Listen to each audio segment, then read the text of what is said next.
જામનગરની અંદર ગઈકાલે એક જાહેર સભામાં જામનગરના સાંસદે એક ઓપન ચેલેન્જ આપી છે કે કોઈમાં તાકાત હોય કોંગ્રેસના નેતા કે આમ આદમી પાર્ટીના નેતા, મારી ચેલેન્જ ઉપાડવાની કોઈમાં તાકાત હોય તો હું એક ચેલેન્જ આપું છું કે એમના નેતા સાથે એમના કાર્યકરનો ફોટો પડાવી દે તો હું જાહેર જીવન છોડી દઈશ. ભૂતકાળની અંદર ઘણા બધા ફોટા છે. આપને જોવા હોય તો મારા સામાન્ય કોંગ્રેસી કાર્યકરોએ પણ રાહુલ ગાંધી સાથે ફોટા પડાવ્યા છે. અને હવે હું સાંસદને વિક્રમ માડમ ચેલેન્જ આપે છે કે નામ તમે નક્કી કરો. તમે જે ચેલેન્જ આપી છે ને 48 કલાકની અંદર, હું તો 24 કલાકની અંદર આપની ચેલેન્જ ઉપાડું છું.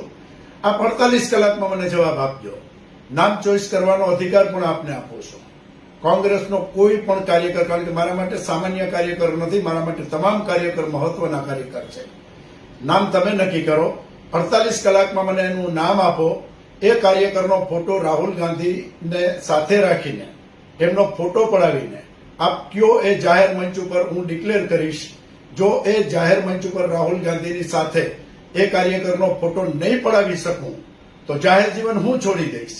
હવે જાહેર જીવન કોણ છોડશે એ તમારે નક્કી કરવાનું છે, કારણ કે હું જાહેર જીવનની અંદર બીજું કંઈ કરવા નથી આવ્યો. મારે બીજી કોઈ વાતમાં નથી પડવું. મારે એટલું કહેવું છે કે કોંગ્રેસના નેતા તરીકે આપે ચેલેન્જ આપી છે. 12 વર્ષમાં પહેલી વાર એક મર્યાદાઓ હતી, એ મર્યાદાઓ તૂટી રહી છે. એટલે મારે હવે ચેલેન્જ આપવાની છે. હું મારી વાતે ઉભો રહીશ. જનતા મને ઓળખે છે. હું બોલું છું એ કરું છું. જો હું રાહુલ ગાંધી સાથે એ કાર્યકરનો ફોટો નહીં પડાવી શકું તો હું જાહેર જીવન છોડી દઈશ. પણ જો એ ફોટો તમે જે નામ નક્કી કરો એ જાહેર મંચ ઉપરથી કરજો, એટલે જનતાને ખબર પડે કે કયું નામ તમે સજેસ્ટ કર્યું છે. અને એ ફોટો જો હું પડાવીને આપી દઉં તો આપ આપની વાત ઉપર ઉભા રહેજો. તો મારે જાહેર જીવન મૂકી દેવું. કોંગ્રેસ કે આપવાના પૂછજો એના નેતા વાત કરવામાં કેટલા પાપડ બેલવા પડે.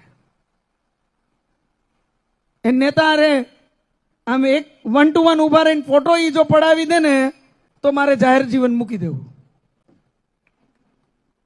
હકીકત છે.